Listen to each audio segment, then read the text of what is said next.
TCS જેવી giant કંપનીઓ પાસે એવા હાઈટેક ટૂલ્સ છે કે જે કર્મચારીઓની દરેક ક્લિક પર નજર રાખતી હોય છે. જો કોઈ કર્મચારી 5 મિનિટ સુધી માઉસ ન હલાવે તો તરત જ સિસ્ટમમાં એલર્ટ વાગી જાય.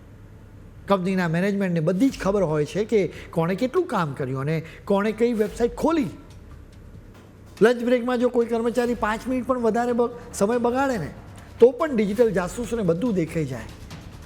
તો સવાલ એ છે કે જ્યારે તેમના જ મુસ્લિમ ટીમ લીડર્સ હિન્દુ યુવક અને યુવતીઓને ટાર્ગેટ કરી રહ્યા હતા ત્યારે આ આધુનિક સિસ્ટમ ક્યાં ગઈ હતી?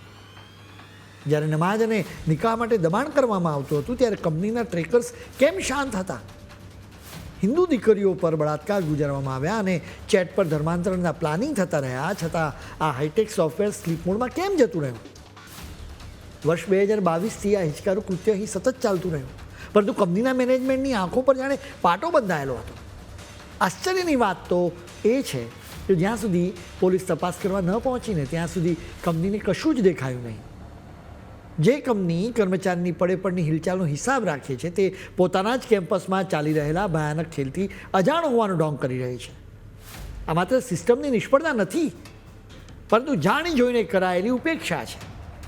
જે ટેકનોલોજી કામચોરી પકડવા માટે વપરાતી હતી તે જ ટેકનોલોજી આ આતંક અને શોષણને પકડવામાં સદંતર નિષ્ફળ સાબિત થઈ છે.